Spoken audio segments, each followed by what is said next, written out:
What's going on, everybody? We're back. It's the Sooners Illustrated podcast, episode 24 on this Thursday, October 5th, 2023. We are under 48 hours away from the Red River Shootout. It's going to be awesome. It's going to be fun. It's the most hyped up game in America this weekend. I can't wait for it. Very, very excited.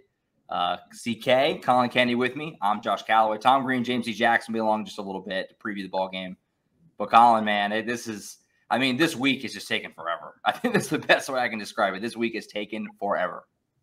I mean, look, it's the first time these two teams are undefeated since 2011. Nuts. They're top 15 for the first time since like 2009 or something, and then 70 degrees at kickoff.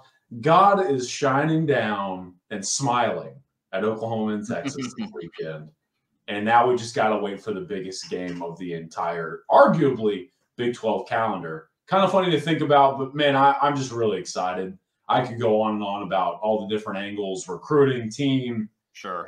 It's OU Texas, man. Just beyond the actual stakes and everything there is around the game. It's arguably the best rivalry in college football, and I can't wait for kickoff. Absolutely. I mean, if it's not – it's in the mix. It's right up there toward the top. It's pretty much, to me, it's either OU Texas or it's Ohio State Michigan. Those are the two. If you pick one or the other, I won't really fight you on either way. Right. It's the best. It's the absolute best. Cannot wait for this game on Saturday. It's always great. But then when you mix in the fact that what the teams are this year, like you said, both undefeated for the first time since 2011, the winner of this game, I mean, Texas is already there.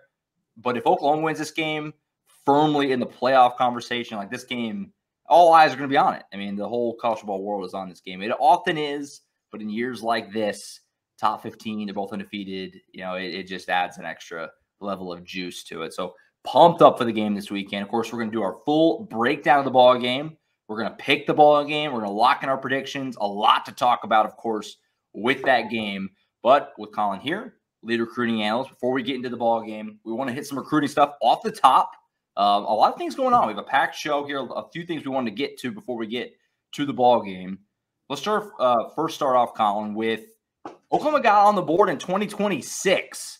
That's a real year. That's something that's actually happening. Kids that are graduating in 2026 are committing. Sooners picked up a running back, Jonathan Hatton Jr. He committed earlier this week. I think that was Tuesday, if I remember right. We have him as a 4-star running back. Number 5 running back in the class, top 100 player, top 10 player in Texas from Cibolo, Cibolo Steel. Tell us about him, Collin. I mean, I think a lot of fans, obviously, he's a 2026 guy, so he's a sophomore right now. A lot of fans, even the ones who are very dialed into the recruiting, probably don't know hardly anything about him because it did kind of come a little bit out of nowhere to most people. Talk about what the player is, how this happened, just kind of all of it. Paint a picture for us. Look, there are going to be a lot of people out there who look at you and hit you with the phrase, it's just a sophomore. And I get that. But this is a damn good football player that Oklahoma just got.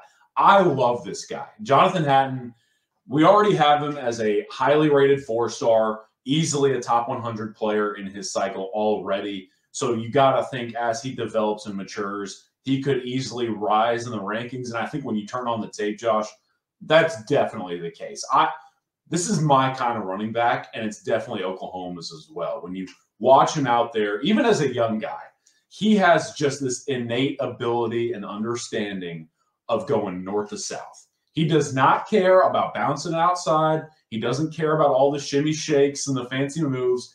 This is a player who not only specializes in little wasted movement, finding the hole and getting upfield and gaining as much yardage as possible, but I think he's got incredible contact balance. He is physical at the point of contact. He does not care if your grandma's in the stands watching you on Friday nights. All right. As a sophomore in high school, he is there to punish you for even trying to step to him. He drives through with his pads, with his legs. You're going to have to try and figure out a way to bring him down because he's going to continue to drive with the ball even after you've hit him. I think this is a yards after contact guy that will help Oklahoma move the chains somewhere in the very distant future, obviously. But on top of that, I think you look at this and say, oh, he's just a sophomore. Yeah, he's a talented player, Collin. That's great. He's really darn good at what he does. But he's just a sophomore. Well, the flip side of this, I could say he's a good player all I want to. The other part of that is Oklahoma recognized this very early when he was in Norman for one of the OU elite camps that you and I were at. I'm pretty sure he went through like 15 minutes of drills and got his offer like that. I mean, yeah. he's that darn good. But my point is go beyond the good player.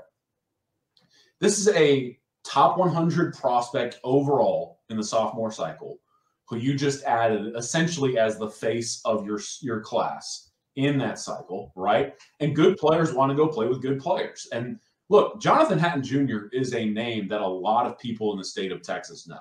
He's already coming onto the scene as one of those big name presences and figures. And it's not the worst thing in the world to go ahead and get a guy who's this highly rated already and have him be your face of recruiting within the 2026 cycle. And here's the thing, like, we can talk about how 2026 is all the way down the line, but in today's day and age, is it really? You know, like 2024 is almost done for not just Oklahoma, but a lot of schools across America. At this point, the senior class is kind of a foregone conclusion outside of a couple of names.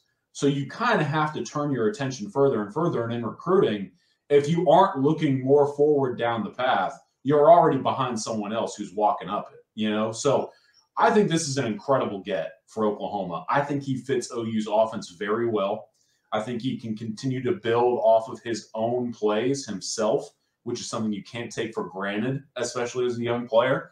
And overall, again, he is a high character kid off the field, a big name off of it as well. So other recruits are going to look at him and say, I'd like to block or play along that guy, you know? And overall, man, I just think Jonathan Hatton is a really fun get. And I'm excited to go see him again in person sometime soon this season.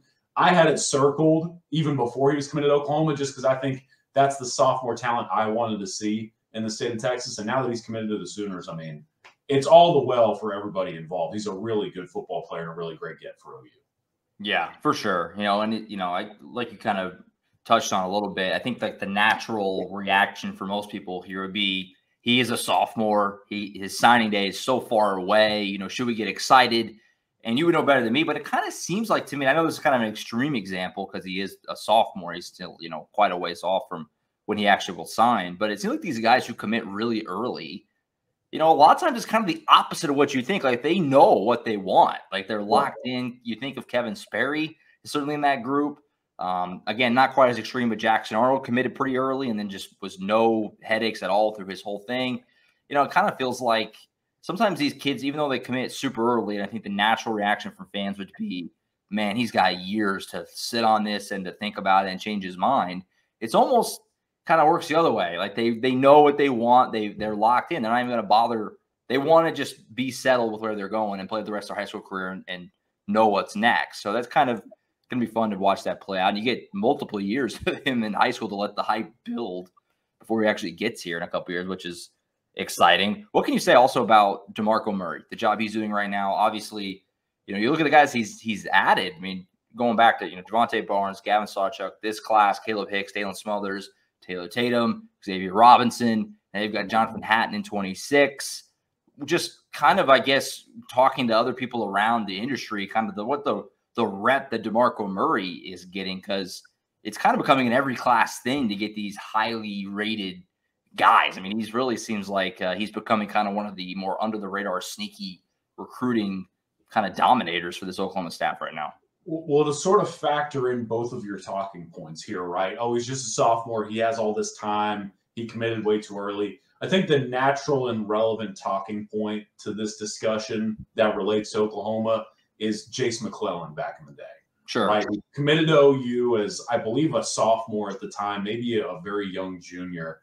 And it was at a summer event. He made the pledge, went all that time. Obviously, it would go on to back off that pledge and go to Alabama.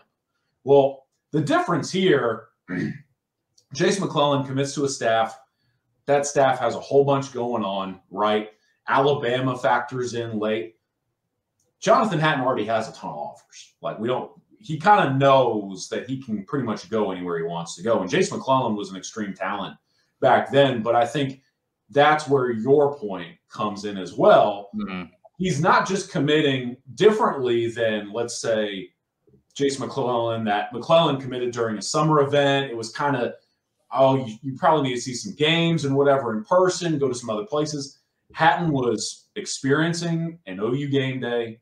He met with DeMarco Murray. He has been at Oklahoma's campus and been able to be coached by them. And I think at the end of it all, he turned to his family and was like, I want to go here. And right. I think it's exactly because of someone like DeMarco Murray, right? It's kind of this aura about him right now that he's different than a lot of other college running back coaches in America. I mean, that guy played in the NFL, was pretty darn good at it too. Yeah. But he also excelled at the program where you would potentially go and play for him.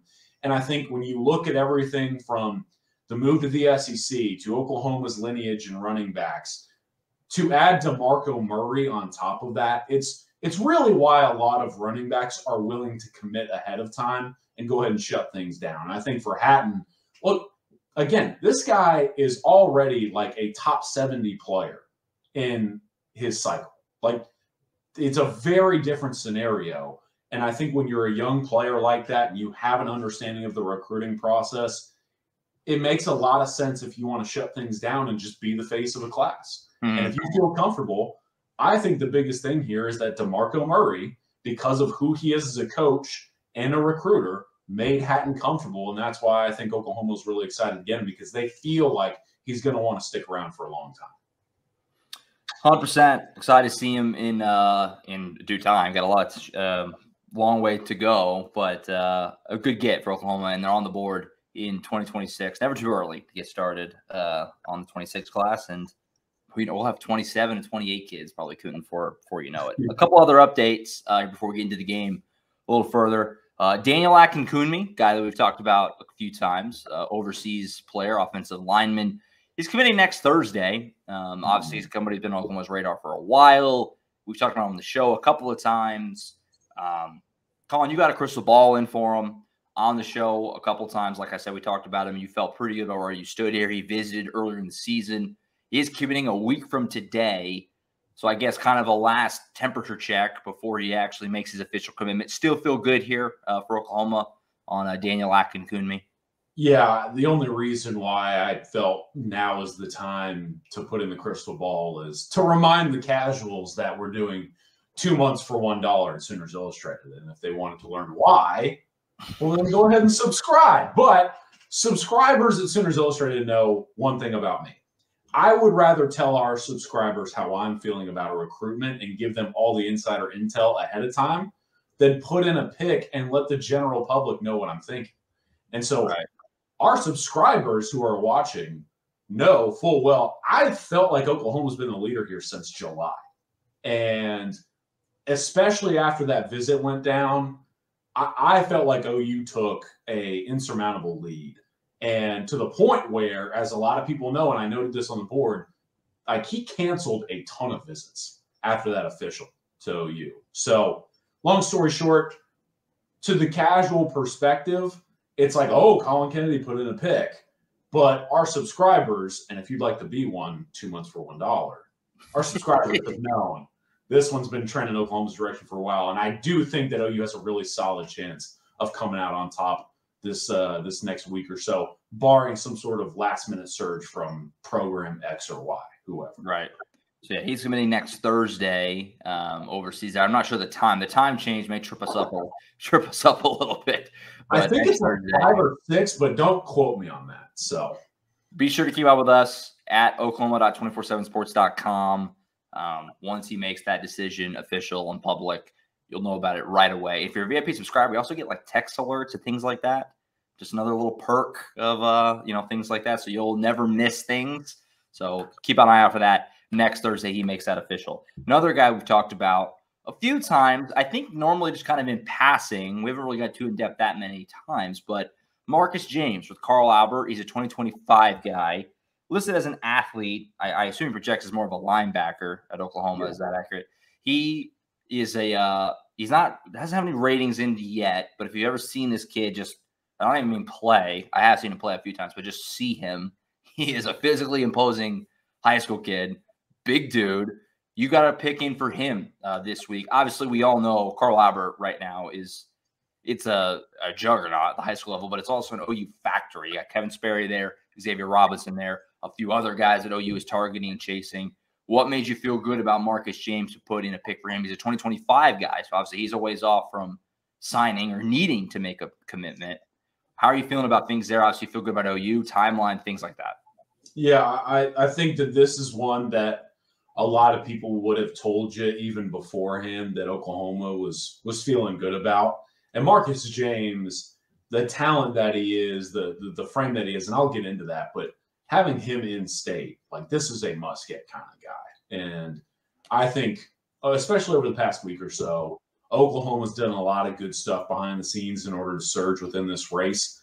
Again, if you want to learn more, 2 months for $1 going on right now at Sooners Illustrated and 24/7 Sports. But long story short, man, Marcus James is a guy OU has essentially looked at and said, ball of clay, we can turn with our defensive scheme into an All-American caliber playmaker. And I think when you dive into the player, why it doesn't make a lot of sense. You mentioned it. He doesn't have a rating, but people who have asked me about how 24/7 Sports rates players, our network is very hesitant to slap an initial rating on a guy for fear of having to put some drastic readjustment afterwards. Sure.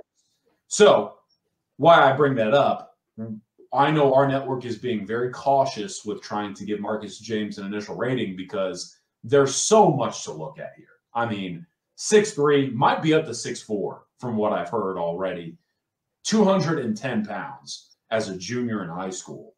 Long arms, long legs, strides well. I mean, watched him at TCU and SMU's mega camps, and coaches from Boise State to Arkansas to whoever else were standing there next to me and being like, golly, dude, that is a freak. He's from Oklahoma. And I think when you look at Marcus, if all were to go well, this is a guy who could play linebacker or cheetah. He could play at around 6'4", 240 plus pounds. The frame is already strong, but it looks like you can fill him out more mass-wise. And he's just got this natural glide to him with the frame, the length, everything you look for at the linebacker position, especially if you're Brent Venables and you like to use your linebackers in different ways, right? I mean, this guy's not going to come into a system where he's just going to drop in his own coverage. We know that Brent likes to bring his linebackers on various pressures. He likes to incorporate them in stunts. He likes to make them a part of simulated pressure packages. You're an active player if you're a linebacker in Brent's system. And I think Marcus James, frame-wise and natural athleticism-wise, fits well. And it's why I think the continuous pitch after an in-state guy, it is working for Oklahoma right now. For sure. You know, you mentioned a fit for that cheetah. He does kind of, he's not quite as tall, at least right now, but he does kind of remind me of Deshaun McCullough a little bit. Just kind of the way he looks and his frame, right, long arms, the way he moves around. So, yeah, he does feel like a nice natural fit. And we'll see. I mean, obviously, there's a couple other guys Oklahoma's chasing on that Carl Albert team, Tristan Haynes and Trene Washington. But that 2025 Carl Albert signing day ceremony might be an OU party right now because he already got Kevin Sperry in tow. And we'll see if they can get some more of these guys. But, yeah, that program is becoming quite the hotbed for OU talent if they can find a way to secure Marcus James, who's a really talented player. And there's some other ones, like we just said. Elsewhere, so obviously OU Texas this weekend. I want to get your thoughts on the game, but before we do that, talk a little bit about the names and faces that will be there this weekend down there at the Red River Rivalry at the Cotton Bowl. And also, could you maybe, how does this work for recruiting? I think maybe it's a bit of a gray area in terms of Texas is the home team for this game. So how does that work with Oklahoma having visitors? Can they have visitors? Is it just Texas visitors? How does that all kind of work and outline that? Yeah, so it's very similar to how like the Red River game is handled from like a media perspective. So like for fans, sure, we as media members have to go through whoever is running the sports information department basically, because Texas or Oklahoma is the home team. So because Texas is the home game this year, they're issuing the credentials, they're handling all the media stuff. Treat it like it's a Texas home game, essentially. Correct. Yeah. You have to treat it like it's a Texas home game. Similar note here, Texas is essentially in charge of the visitors list for the weekend. so they can orient this more towards who they would like. And it does reflect a more Texas-oriented type of recruiting process. You see some of the guys who will be there. Some of their commits are planning to attend to likely help recruit in the stands. Now, if you want to see a projected visitors list, I keep saying it, 2 months for $1 subscription, Josh, is nuts as it is. Yeah. But if you subscribe to Sooners Illustrated, you do get access to the entire 24/7 Sports Network. And our Horns 24/7 site, which is one of the best in all of the land, they have a running visitors list, at least a projected one, and you can read the full thing. If you come subscribe to our Oklahoma site, you can actually hop over to the Texas site as well. So long story short, there are a lot of names here that sometimes Oklahoma isn't even really considered a contender for. But because Texas is the home team this year, they can utilize this opportunity to, quote unquote, host recruits for the Red River game. That being said, there is still definitely a lot of intersection, naturally, because these two programs recruit with each other and things of that nature. The big name, I would say, is Michael Fasusi, the offensive tackle at Louisville. We talked about it time and again. I'm going to have a story coming up from him, his thoughts on going to the game, his thoughts on both programs. So subscribe to Sooners Illustrated if you want to hear from Michael. But he'll be in attendance. Texas is in there. Oklahoma is in there. One thing he did note, and I'll describe this in the story that I got coming up, one of the Texas commits who has taken it upon himself to go and recruit Michael for UT will be in attendance for Texas. So I would assume Michael's going to have an ear directly related to some Texas pledges who will be trying to recruit him. A couple other names, though, that I think are interesting. Lamont Rogers, the offensive tackle at Mesquite Horn. We've talked about him in the past.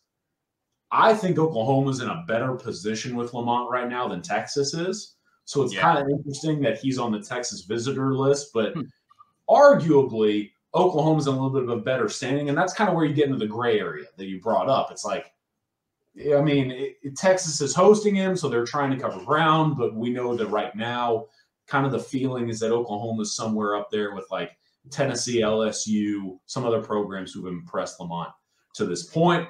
I don't want to go through too many names that could be there because, again, subscribers to the site, they'll be able to read the full thing. But long story short, there are going to be a lot of guys, especially in 2025, who will be in attendance.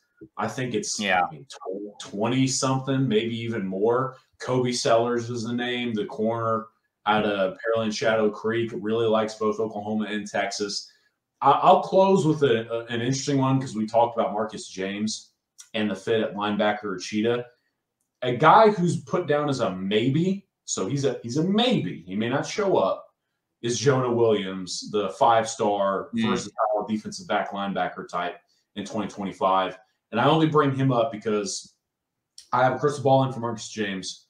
I think he can play linebacker at Cheetah.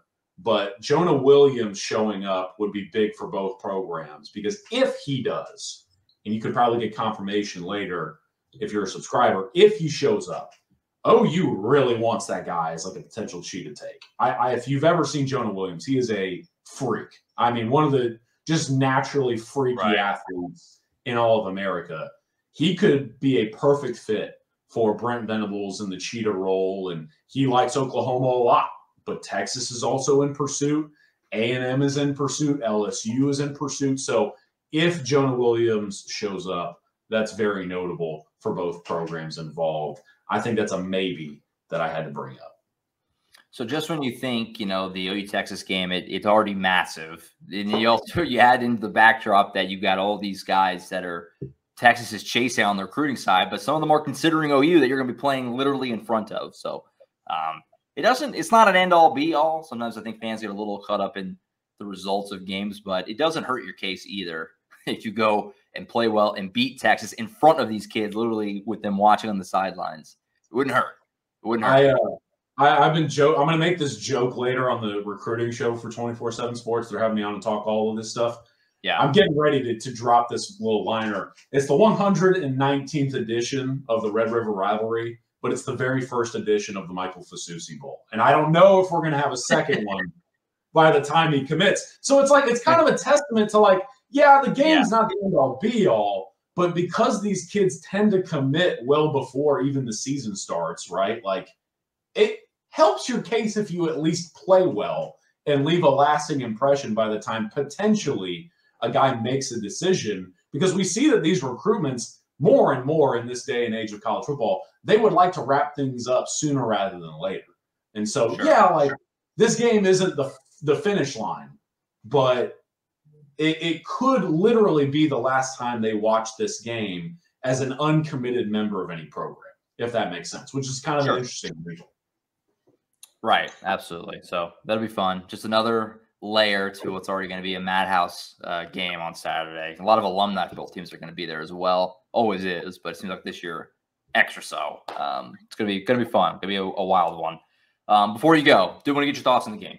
As always, just how you think this is going to play out. This has been a game that has been dissected a lot. Obviously, we're going to have Tom and James in here in just a few minutes to break down the game in full, and we'll get our full, thoughts, analysis, and anything we can think of. But before you go, I guess how you're feeling like this is going to play out on Saturday, what you're watching for, and just what you expect for this heavyweight fight on Saturday. There are some frustrating aspects in being in the world of recruiting, and this is definitely one of them, where it's like, the ho-hum recruiting guy, let's drop all of your thoughts in the next 3 to 5 minutes on arguably the biggest game of the year. So I'm going to try and go quick. But look, I don't really know where I need to start, right? Especially in my limited time. But I'll start here. I think the biggest thing for me is, number one, what do these quarterbacks look like? If Dylan Gabriel doesn't show up, which I'm led to believe that he will, obviously. I mean, it's his first time in the Red River Showdown, the Red River Rivalry, whatever you want to call it. That's a tough challenge, no matter who you are, how long you've played. It's a different scenario and setting, even from like not just the game atmosphere, but like the locker rooms and how you go about business that morning. How does Dylan handle all of that? How does Quinn handle all of that? Right? I mean, if Quinn is his inconsistent self, this game is interesting. If Quinn does what he does and shows up for a big game, it's going to be really hard for Oklahoma to consistently try and beat that guy. From there, I think a couple of injuries are notable, right? I think if Jatavian Sanders is not a go for Texas, that's huge. If he is a go, not only does that help Quinn because they're like best friends, I think they're roommates and this, that, and the other, it helps Quinn settle in a little bit for such a big game.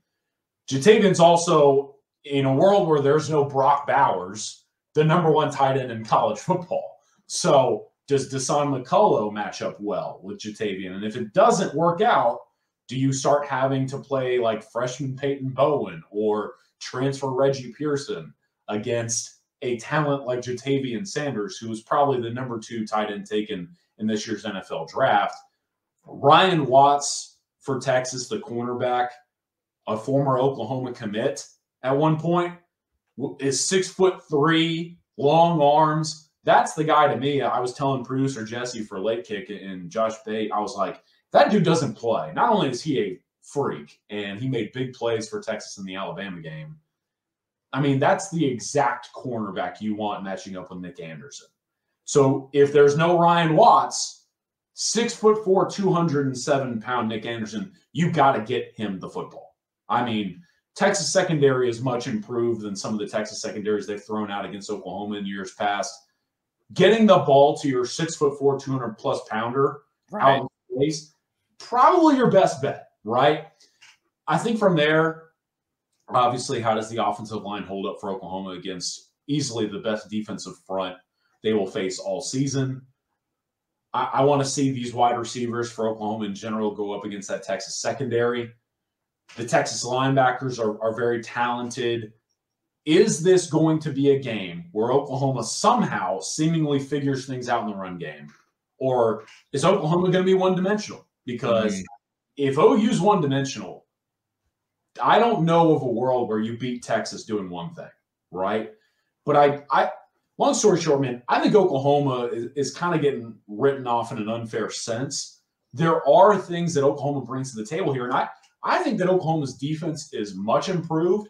I think this is going to be a defense that has the opportunity to give Texas some fits. One thing that I've seen in the past on Texas on the tape, sometimes their really, really good offensive line struggles with communication. And if that's the case in this contest, an Oklahoma defense that likes to implement stunts, twists, simulated pressures, if that Texas offensive line is having a hard time accounting for everybody and handling everything in the heat of the moment, being, communicating across the board, OU could create pressure here.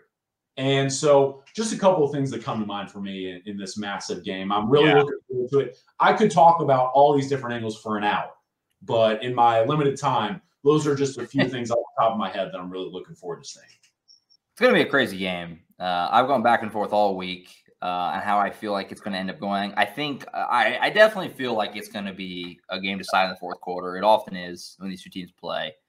So before you go, lock it in. I'm not letting you sneak out of here without a pick. We all have to own up to it. How do you feel like it goes? Final score for you on Saturday.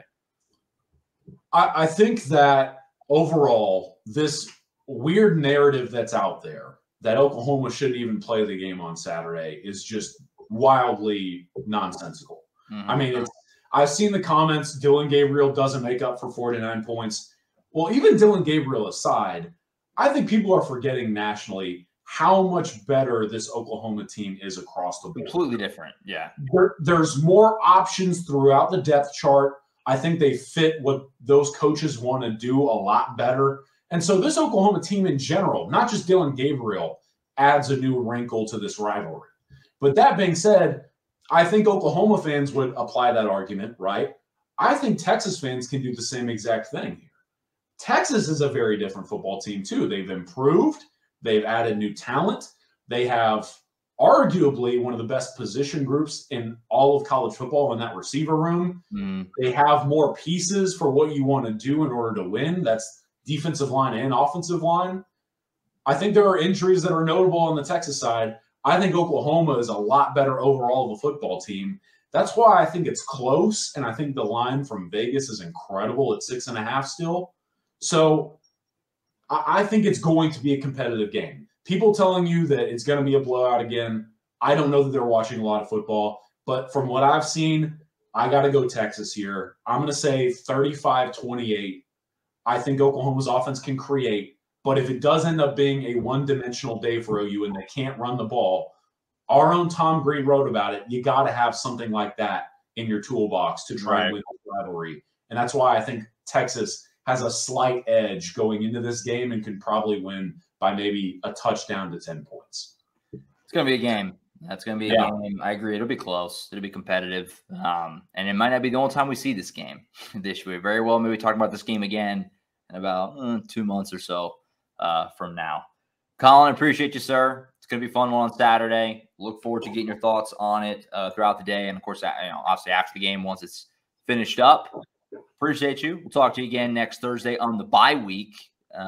Looking forward to I don't look forward to you not playing sadly, but a chance to kind of do a reset. It's right in the midway point, so we're going to kind of do some mid-season assessment stuff next week, and also hit the latest recruiting news and all that good stuff with you on next week's Thursday show. Appreciate you. Everyone, be safe driving down. OU fans, Texas fans, and hey, enjoy the 70-degree weather for kickoff. Crush a funnel cake for me and go enjoy that because it's a rarity. For the people that this is their first game, like Tom and James, this is their first OU Texas game. The fact that they're experiencing 70 degrees, top 15 matchup, like you're getting the pinnacle. Yeah, they weren't there for the trenches. You and I being out there for 107 degrees, and both teams maybe weren't all that great. But hey, it's going to be a lot of fun. Everyone go enjoy it. Have some food at the State Fair, and we'll see you next week. Absolutely. All right, we'll bring in Tom and James now to continue our show and go even deeper into our full game breakdown and preview of Oklahoma and Texas coming up Saturday at the Cotton Bowl. All right, we now welcome in Tom Green, James D. Jackson. Gentlemen, first OU Texas game for you guys. I'm pumped for you. What's the excitement level? This is a big moment for both of you guys. You're getting like the best version too. This is going to be that's what we're hoping, right? Like coming in on paper, it's like the best version because you got they're both ranked. They're both undefeated. Total ranking combined is 15, which is like one of the highest it's been in years. But yeah, no, I'm excited. I know we were just talking about it, off screen really, but this week just has felt a lot longer than normal. But hey, we are less than 48 hours away from kickoff as of this recording. James and I heading down there tomorrow sometime. And Josh, I know you'll be right behind, but excited to get down there, excited to kind of experience the pageantry of it and just like being within the state fair and everything that goes with it and just seeing how that stadium is split down the 50-yard line. I'm excited to experience it for the first time. I mean, just imagine, just take the names off of the schools and look at the rankings right now. Just that game alone, looking at what these two teams have accomplished, that game alone would be an exciting endeavor to be a part of. But then you add in the team names, OU and Texas, and man, this is the biggest game of the college football season, I think. I mean, overall, at this point in the season, this is how big it is. I mean, it means that much to both of these teams and the landscape of college football, because that changed a lot with all these different teams that have the ability to be in the college football playoff this year. This is a very big game, and that's why this is going to be such a fun week. I mean, we're almost there. I mean, me and Tom, we came in with the same color shirt, looks like, and that wasn't even planned. I don't know what's going on with that. Salmon? What is that? I don't know what's going on. That shows the excitement. I mean, crazy things are happening, and that's what you expect on Saturday as well. Crazy things like wearing this similar colored shirt. That's crazy. That's never happened. We're both wearing black also, so mind blowing. Blow your mind. Look. Yeah, no, it's going to be great. I'm pumped for you guys. This will be the 7th time I've been to the game, and it's the best. I've been blessed to, get to go to some cool things. College football playoff game I've covered, Final Four I've been to in basketball, College World Series, both softball and baseball, and this is right up there. Maybe the best. It's one of a kind. I've seen it. I've seen it on TV so many years of my life. And I mean, even covering in my last job, I had covered, the softball state championships at this time of the year, but we would always have the game on in the press box. It would always be on. So we always kept an eye on the game happening in front of us. OU Texas. It's back and forth. Yeah. So that's how it was. It's the best. It's the best. So I'm excited for you guys to get down there, and it should be a great, the hoopla before the game will be, it's always insane, but it will be extra juiced, and we're fired up for it. So let's break it down a little bit as far as what we're really expecting to happen. I think we're all in agreement this is going to be a good game. I just talked about Collin a little bit before the break there. There is not a real big one, but there is a little bit of a narrative among some more national people that like Oklahoma could get ran out of the building in this game, and I have a hard time. I think it's going to be competitive. I have a hard time seeing that. Last year's game means diddly. It's crazy. If you use last year's game as part of your argument for this year's game, I'm turning you off, because last year's game means nothing. Nothing. The roster's completely different. They didn't have Dylan Gabriel. They didn't have a single guy who could throw a forward pass. They got 2 guys. Yeah, they have 2 guys. They didn't have – no one on the team could throw a pass last year. Roster's in a totally different place than it was a year ago, both in terms of injury and then just what they add in the portal and things like that. OU fans know. So I'm excited for this game. I think that, like I said, we're all in agreement it's going to be competitive right down to the wire. How do you guys feel about just the matchup? Is this dead even? Do you favor Texas by how much? Where do you kind of size up the matchup, I guess, in terms of Oklahoma is the underdog on paper and fairly so, ranking, things like that. But how big is the gap in you guys' mind going into this weekend? Is it going to take a Herculean effort for Oklahoma, or is it just 2 good teams that are going to play? We'll see what happens. Let me jump in here before Tom gets real analytical on us and gives us the science behind it. This is a game like when everything that you see on it, everything that you know beforehand going into it, you think, okay, Texas has a good defensive line. OU doesn't run the ball well. All these things that you know going in. OU has a great passing offense. Like, this is a game where that'll be the one time of the season where those things don't happen. The unexpected will happen. And that's why it's so hard to predict this one. I mean, it's just so hard to predict what team's going to come out there on this day is what it matters. Like, you can have the best defense, but on this day, are they going to have the best defense? Because it just, all the emotions, the magnitude of the moment, all those things factor in, and it just changes everything about it. I mean, that's why we play the game, right? That's why the saying is the saying. That's why you play the game. So that's the kind of situation I'm in right now. I've been going back and forth between my predictions because everything that I think I know might not even happen in this game, and that's the fun part about it, I guess. Go ahead. You heard it here first from James. Oklahoma's going to run for 300 yards. No, but kind of on that note, I mean, these teams, like, they feel very evenly matched for the most part. I mean, they're obviously the two most talented teams in the Big 12. Texas has shown that it can hang with and beat the SEC, some of the SEC's best. We saw what they did to Alabama earlier this season. But the one thing that just like really stands out to me is just like historically the importance of being able to win the line of scrimmage in this game. Dating back to 1998, the team that has run for more yards has won all but 2 games. There's one game where they both ran for, I think, 124 yards. So not counting that one. But the only exceptions were the 2018 regular season matchup when Oklahoma ran for more yards, but Texas won. That was a shootout. Kyler Murray, big part of that. Yeah. And then 2014, Texas ran for more yards, but Oklahoma won that game. But every other game since 1998, the team that has been able to establish the run a little bit better. And going back through the numbers, there's been a lot of years where they haven't really tried to run the ball because those were just, shootouts, throwing the ball around the place because that's just how those offenses were. But there's still an importance on being able to establish the run. And right now, I'm just really interested in that matchup because, like, as we've discussed before, Oklahoma's run game has, been pretty pedestrian this season. They've been able to run it in some spots, but it's, as Jeff Levy said earlier this season, it's kind of been hot and cold in that aspect. Texas has been really good at running the ball. Even though they lost, Bijan Robinson, Roschon Johnson, Jonathan Brooks has come along and he's, the 3rd leading rusher in the country right now. And he's coming off a game where he just ran for 217 yards. Mm-hmm. Right.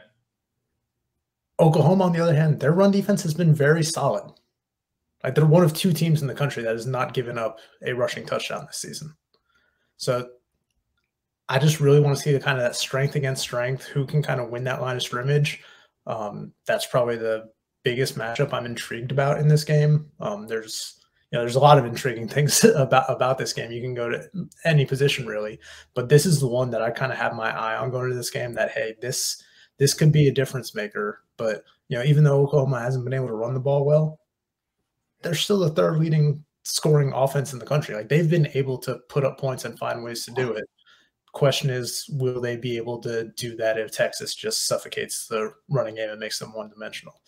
So again, yeah, that's the big matchup that I think is just one to watch out for in this game and see how it plays out. But as James said, this game, expect the unexpected. Who knows what's going to happen? And you talk about Jonathan Brooks. I mean, I was on with Chip Brown yesterday, the Texas insider over 24/7 Sports, and the dark horse player, the X factor player, however you want to call it, player he named was Jonathan Brooks. I mean, that's the guy the nation's 3rd leading rusher is a dark horse. I completely agree because we talked to Brent Venables about it as well. I mean, they know how talented that guy is. I mean, he did come out of nowhere, Tom. Like as you said, he came out of nowhere. He wasn't a guy that was supposed to be their top back. And if he continues the game like he had just against Kansas, I mean, that'll be an issue for Oklahoma. As you said though, OU hasn't really given up a lot of big play run games, things like that. It hasn't happened this season. OU is, this is the best defense they've had in quite some time. I need to go back and look at the numbers. It's been a very long time since the defense has been this good. But if there was a way that Texas was able to, just get through it, I think it would be Jonathan Brooks as the dark horse. I can agree with that sentiment that Chip Brown gave. He's the guy that can really stretch this game out because I think Oklahoma can stop the passing game of Texas if everybody plays to their standards. We talked about how good this safety unit is. We talked about good the cornerbacks have been in Woody Washington and Gentry Williams. I think they're ready for the challenge. We talked to Woody Washington. He said the same thing. We're excited about this. We're ready. We've seen these guys last year, and we know what to prepare for. We're ready for it. And I think that's the sentiment for them. And so it's just the run game. It's going to come down to that. I assume from going into it, that's what it's going to come down to. Yeah, to answer your question though, James, Oklahoma hasn't had a defense this good since the last time Brent Venables was at Oklahoma. Well, there you go. So it's been a minute, and he's clearly put his imprint on this program already in year two. The turnaround that they've had on defense, we've spoken about it at length. It's been impressive. They've gotten their guys in there. The returning players are more comfortable in the second year. They're tackling better. They're just playing better in, situationally, third downs in the red zone, all that. But this is going to be the biggest test of the season, and not just the season to date, but probably the regular season in totality. This is a talented Texas team. They've got the Jimmies and Joes. They're playing really well, and this is going to be kind of that litmus test for, hey, Oklahoma is we've clearly seen already that Oklahoma is a different team than it was last year. Mm-hmm. We saw that in the SMU game when things were kind of tight. We saw that against Cincinnati. We saw it last week against Iowa State when Iowa State got within one, and then Oklahoma just completely suffocated them. This game will tell us just how different this team is this year, and I'm anxious to see that. Mm-hmm. That's exactly what I said when they asked me yesterday. I mean, what would this win mean for OU? And that's exactly what it is. You want to confirm all the things that you've seen so far this season. You want to see it against a really good team, and that's what Texas is. See, they're a good team. Yeah, the lack of a consistent run game, like Tom talked about earlier, probably is what scares me the most for Oklahoma going into this game. They've gotten away with it, and we've talked about that a few times, because Dillon Gabriel has been really good, and they've thrown the ball all over the place, and they haven't played anybody that could make OU pay, essentially, for not being able to run the ball. Texas, you feel like could be that team. So that would be what worries me the most for Oklahoma going in. And then, simply put, I mean, Dillon Gabriel, who's been great this year, like I just said, he's coming off one of his best games in OU uniform, maybe the best. I mean, certainly. Josh the hater. Well, this is a legacy game for Dillon Gabriel. This is the biggest game of his life. And so I'm not going to say he's not going to respond to it. I agree with that. That's a question mark. We don't know how he's going to respond to it because, and through not his fault. He doesn't have a big win at OU or a win that's of note, and that's not his fault, but that's the way it is. Last year the team wasn't very good. They lost a bunch of one-score games. This year they're off to a great start, 5-0, but they haven't beat anybody of note. So he doesn't have a win to really hang your hat on right now in his time at OU. This would be that, obviously. So where he kind of stands, both from a national perception, right now he's kind of on the fringe of the Heisman race, kind of, because his stats are really good. He gets into that mix firmly if he plays well and they win this game. And then for OU fans who kind of are, kind of doubters of him or whatever, if he went, I mean, his, approval rating, I guess, goes way up if they play well and you win this game. So it's a big game for him. And so I think those are kind of the questions are, can Oklahoma run the ball? And then offensively, can Oklahoma run the ball? And how is Dillon Gabriel going to respond to this moment? And because this is it. This is a career defining. This is kind of a fork in the road. Where do you want to be just a good college player or like one that really had his stamp on a program type of moment for him? So those are kind of the questions I have going in for Oklahoma, at least offensively in this game. Yeah, and with Dillon, it's interesting because obviously he didn't play in this game last year. He had that concussion. He spent the first half down field level with the team, spent the second half up in the coach's booth with Jeff Levy and the other assistants that are up there, and just kind of gave him a different vantage point of the game. He talked about how it's a lot calmer up there because, obviously when you're on the field, you have these wild swings of momentum with the crowd split 50-50, though I'm not sure how many momentum swings there were at that point when it was 28-0 when he went up to the booth. But, he's going to need to kind of – there was no momentum swing. Yeah, well, there was still some hope. There was still some hope because of what had happened the previous year. So people still had, maybe they'll do it again. But that didn't happen. Just like kind of that experience, that kind of being in a fishbowl up there where it's kind of calmer and away from the chaos of the field, he's going to need to kind of port that same mentality into this game this week. I know he's eager to get out there and experience this game for himself for the first time instead of just being watching it. But again, like you said, this is a game where he can kind of put his imprint on this rivalry. I think Brent Venables said it best the other day. Poise is obviously very important in this game, but Dillon also needs to know that he doesn't need to go out there and be Superman. He's going to need his supporting cast around him. But if he plays a good game, it's going to be why they win. I mean, they can't win if Dylan Gabriel plays poorly. That world is that's the point I'm waiting to make when Tom finishes. I mean, they need a good game from Dylan Gabriel to win. They don't need him to make every play in the world, but they need him to be good against a Texas defense that's pretty good.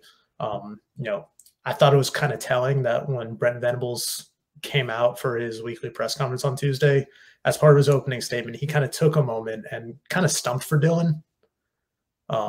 He shouted out his outstanding play and then just rolled off a stat like, hey, he's one of just 6 quarterbacks since I think it was 1996 that through their first 5 games have completed 75% of their passes, thrown for at least 15 touchdowns and 2 or fewer interceptions. The guys that are on that list, Bo Nix this year at Oregon is doing it. Geno Smith at West Virginia did it. Chase Daniel at Missouri. Tua Tagovailoa at Alabama did it a few years ago.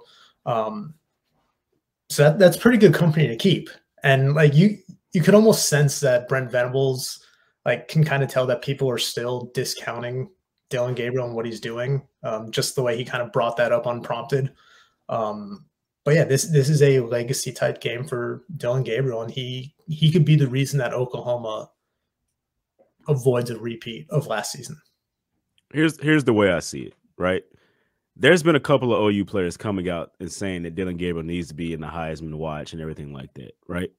If OU wins this game, I'm all on board with it because, as we said, without the run game, a lot of it is just Dylan Gabriel having to command the offense. I mean, obviously he's a quarterback, but not having that crutch, like just to hand the ball off sometimes. And here's a play here, you go get 4 or 5 yards for me and make it easier.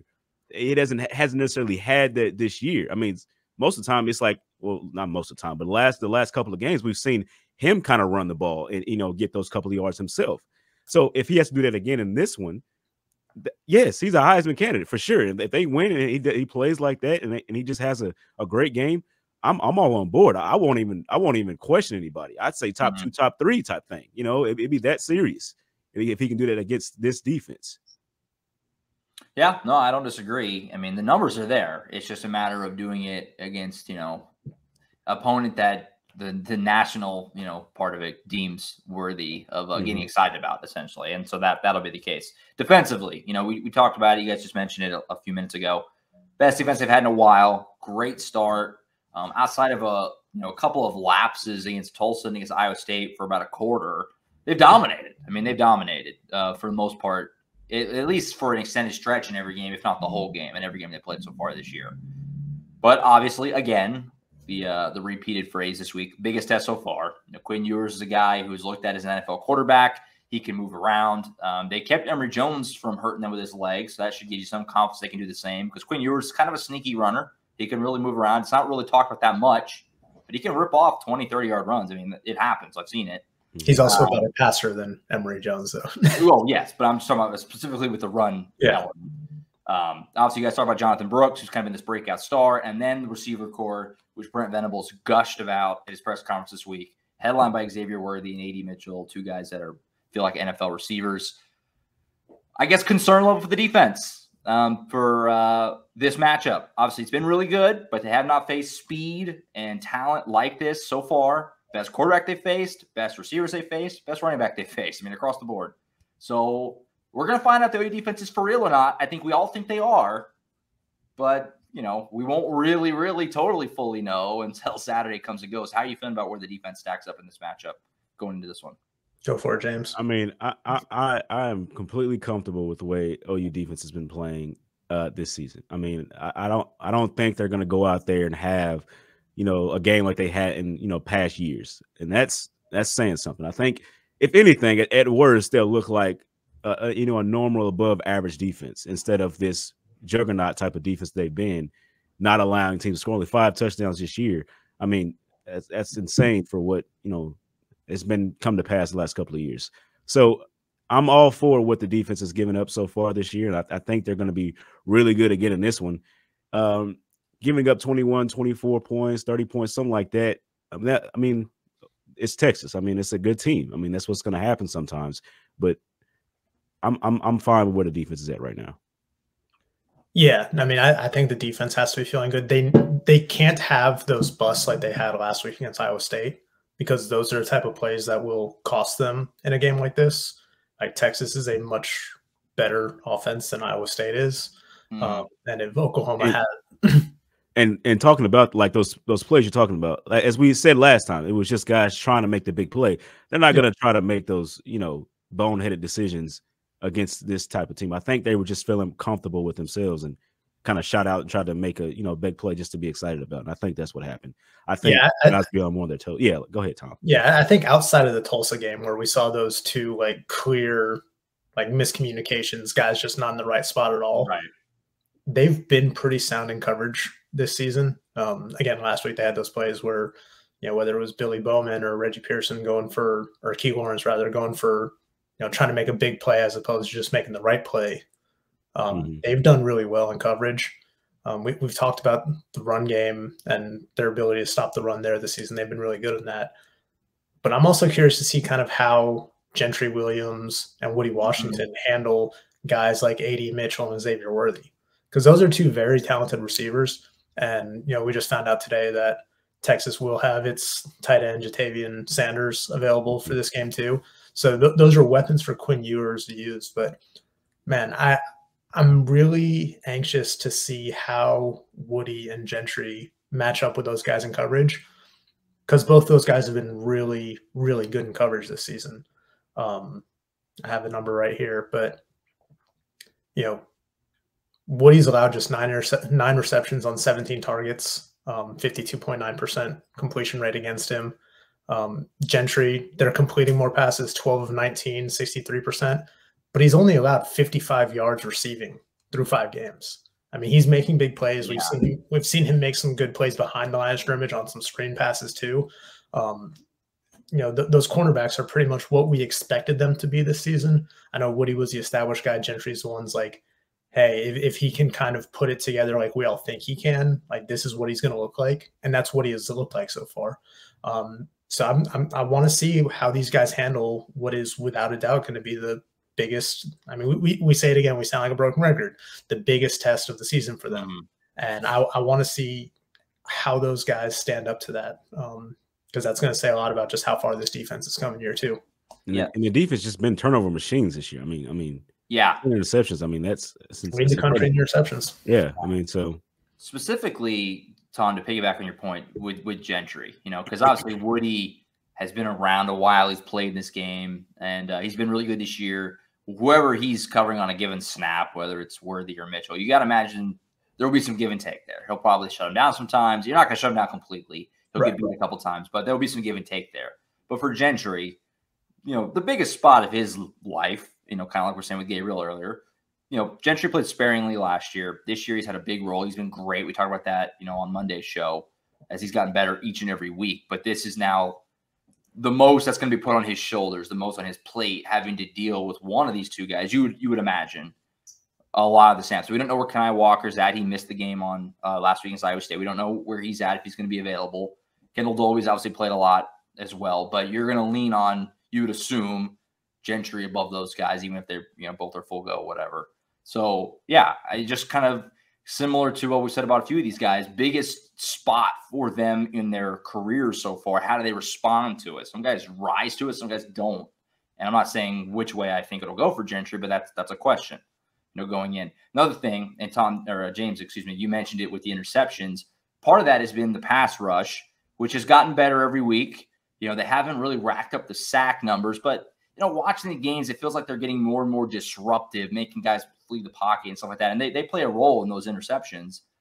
It feels like if they need to run the ball is one of the things they have to do, or at least try to do. The other thing they probably have to do is to get Quinn Ewers on the turf, make him at least sweat it out a little bit, try to force him into some mistakes. If they get to the end of this game and Quinn Ewers' burnt orange jersey is clean, doesn't have any grass stains on it, that is probably not a good sign for how things went for Oklahoma. So finding a way to get some kind of pass rush and force him to hurry things. He did force some. He forced some balls in this game last year. It didn't matter because they won by 1 million.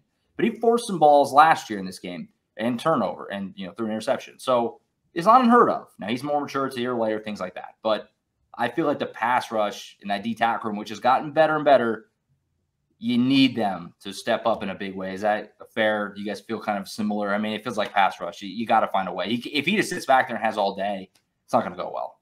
Yeah, I mean, you can't let him just be comfortable back there. You gotta fluster him at some point. Try to make him make mistakes because, again, he has the playmakers around him where if he has the time, he's going to find them. He's a good enough quarterback. He's got a good enough arm talent that he will carve you up if given the opportunity. But, yeah, it's on the defensive front to create some pressure, see how often Oklahoma dials up blitzes in certain situations, how many different looks Oklahoma gives. Because they like to be multiple. We'll see what they do. But yeah, I mean, they're going to have to find a way to kind of fluster and slow down this offense. For as good as Oklahoma's offense has been, Texas hasn't been as explosive or as high scoring by any means, but they've been efficient at putting points on the board.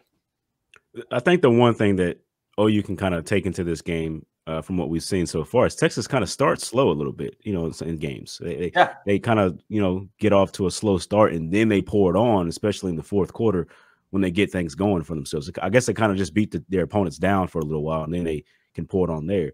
OU seems to start pretty fast on the offensive side, I would say, and then kind of slows down from there. But the defense gets really good. I mean, we talked about the middle eight. Tom, brought that up. Brent Venables has talked about the middle eight for a lot of times.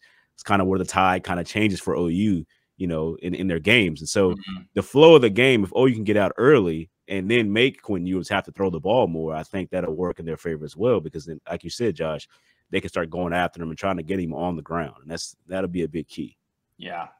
Yeah, I think one area that I'm also really interested to watch is just the red zone efficiency for both these teams.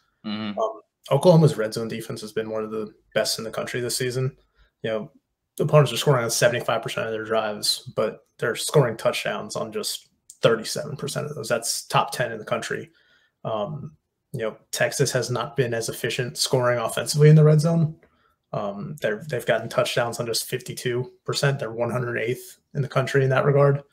But Texas's red zone defense is also very good. They've allowed just one touchdown on 10 trips, which is best in the nation. So which of these teams is going to be able to, we heard it throughout the offseason with Brent Venables, situational football, being efficient in those areas. Which team is going to capitalize on those opportunities in this game? Because neither defense finish drives. Neither defense has given up much in that regard. Who's going to be better on third downs? Who's going to be better on fourth downs? Who's going to punch in the ball into the end zone when they get those opportunities within the 20-yard line? I know it sounds very simple, but that's going to be one of the deciding factors in this game. For sure. Before we pick the game, any last things that you're keeping an eye on? Obviously, Tom, you just mentioned the red zone, pass rush, run game. We've hit most of it, but just in case there's any other angles you guys want to bring up before we lock in our final thoughts and pick. Anything else? Oklahoma's offensive line is going to have to do a good job of keeping Dillon Gabriel clean in this game because Texas, they don't rack up the sacks, but they have a very good defensive front that's been able to generate a lot of pressure. I think they have like 98 total pressures through the first 5 games. We've seen them get after some teams. I know they've played some backup quarterbacks. Dillon Gabriel's going to be the best quarterback that they've faced this season. But, when Dillon Gabriel can operate from a clean pocket, he's completing almost 80% of his passes, 15 touchdowns, 0 interceptions.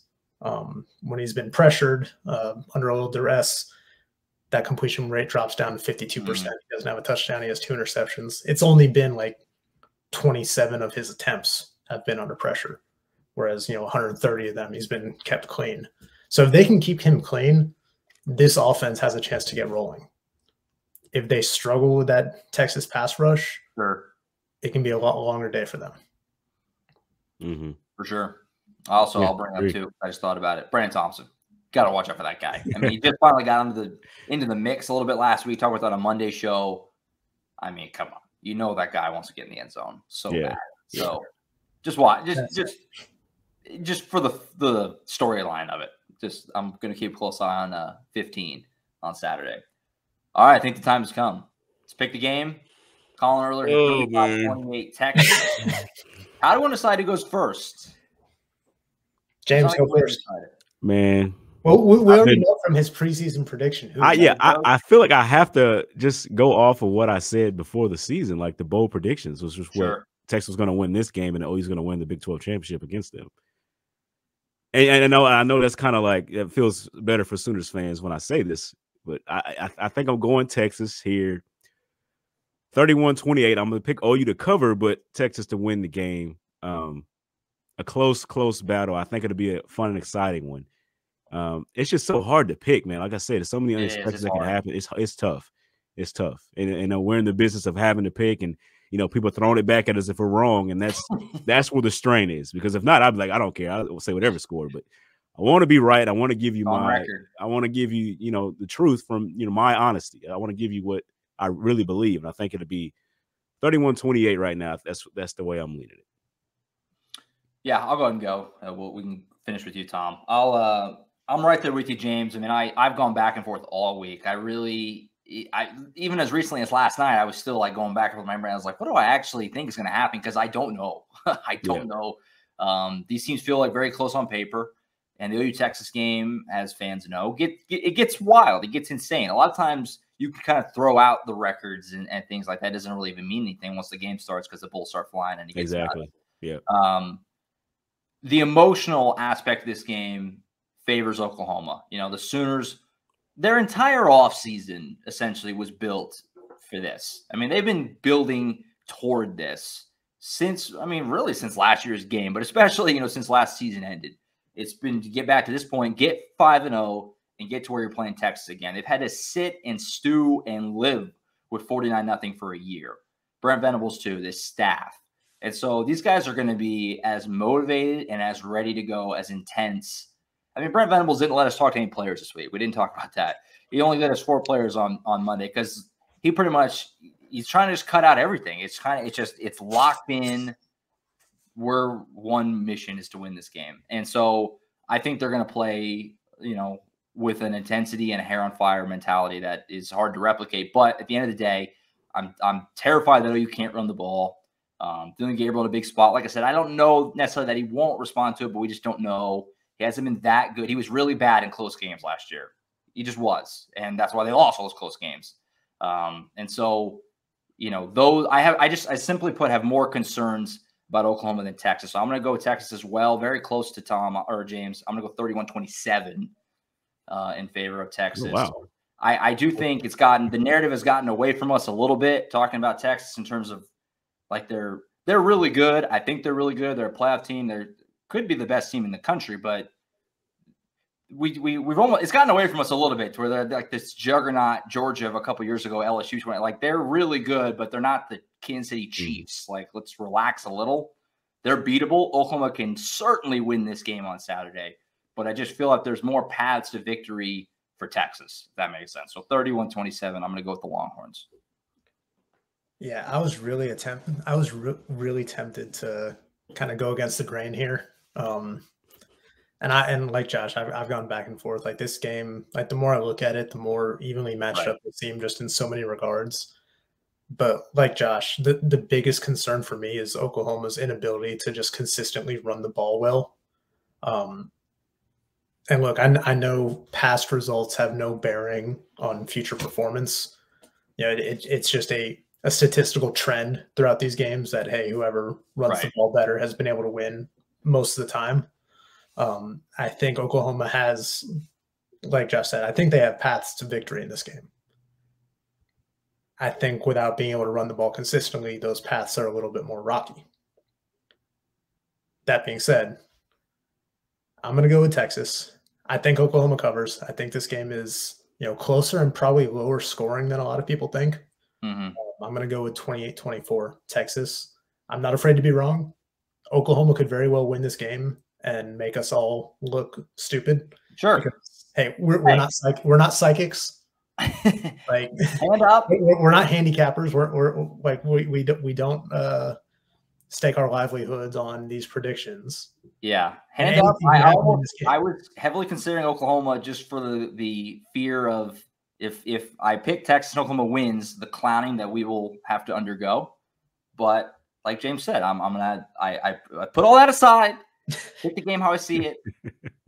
But yeah, there is some fear. There's Just got to give them honesty. That's the only thing you owe people is honesty. Just give them the honesty. Well, I would hope people don't want to tune in and listen to people who just are going to just be like, "Oh, he's going to win the game." No, I don't actually think that. 49-0 Oklahoma. No. Now I know people are going to ask. I mean, what's going to change for OU? Say they lose this one, right? Why would it change in the Big 12 championship game? Well, I think the way that this flows for OU, they're going to get better throughout this season, and you don't know, anything can happen, injuries, anything like that can alter a lot of different things. But if everybody's healthy, the flow of the game, I think OU is going to get better throughout the season. I think their run game is going to get better. We saw it. It happened in 2018. Exactly. They lost in Dallas, and then it's so funny the way a season goes because they lost that game in Dallas, and they were down by a lot. They made a big comeback. People remember Kyler Murray went insane and texted a game-winning field goal as time expired. And so it kind of, Oklahoma was getting crushed for a while. But then by the time that they met back up again in December, my confidence that Oklahoma's going to win that game was through the roof. I put my reputation on the line at that time that Oklahoma would win that game. Because it's just funny how things feel, even though they literally played 2 months prior and lost. It's just the way the seasons go. So certainly not a real possibility. Quick poll. Obviously, we know how James feels. Tom, are you in agreement? Is this the first of 2 times that we're going to see this game? Are we going to see this game and be talking about it again in the first week of December? I think we should be. Yeah. Of course, again, anything can happen over the second half of the season. But I think right now these 2 teams are clearly the cream of the crop in the Big 12. I know Oklahoma, still got that Kansas game. Kansas is obviously a better team when Jalen Daniels is healthy. Still got that trip to BYU, which, say what you want about BYU, but that is not an easy road trip to make. And then a quick turnaround at TCU. So Oklahoma does have its challenges ahead, but I still think they should be favored in pretty much every game remaining on their schedule. And I would be, at this point, I would be surprised if we do not see a round 2 in Arlington in December. But yeah, I mean, I would not be surprised by anything that happens on Saturday, one way or the other. I mean, I think a repeat of last year would surprise me, but other than that, I think this game going any way can, you could tell me that would happen. I'd be like, yep, that sounds about right. And that's kind of why I'm picking OU in the Big 12 championship game over Texas, because of if this game is close like we all think, it's going to be really hard to beat a team twice in a row. I mean, I don't think Texas has beat OU twice in a row since like 2008 or whatever the stat was. Chip Brown back years, you're saying? Yeah, and back-to-back years. So like this would happen back-to-back years, and then this year as well. Like it would be like that'd be a crazy run for Texas. For sure. So I just don't. Yeah, the only team that could toss a wrench in us seeing this game again is Kansas State. I think they do have a loss, but it's not a Big 12 game. So they're still undefeated in Big 12 play. So they're the one team that could, I think, Oklahoma doesn't play them, which is a good thing because they're a tough opponent. But also, if you're trying to catch them, you don't have the opportunity to catch them. Texas and Kansas State do play each other. So there's a world, I guess, you lose this game and then Kansas State keeps winning games. And then, who knows how the tiebreakers would work because they don't play, things like that. But I do anticipate that we'll see this game again, frankly, that first Saturday in December. So look forward to that if we get there. We got a long way to tell then, but we got this game first. It's going to be fun. I'm pumped up for it. I'm excited. I think we're all ready for it. It's been the longest week ever. So we got a couple days to go, but it's going to be mayhem, and it'll be a blast. I'm excited for this game. I'm excited for you guys to experience it for the first time. Should be fun. It'll be fun. Yeah. Oh, yeah. Up on corn dogs.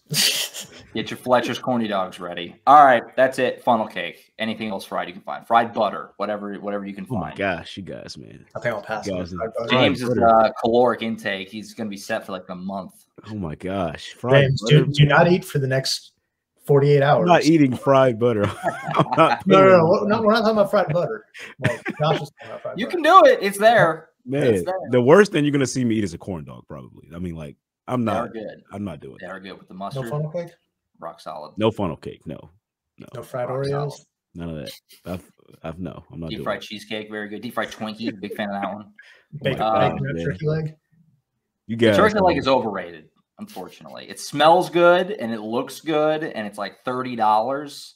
And so you do it because you get suckered in by the look and the smell, but then it's kind of like, it's not as good as it looks and smells. It's a letdown every time. that opinion is Josh Callaway. Josh Callaway is only not a part of the 24/7 Sports Network.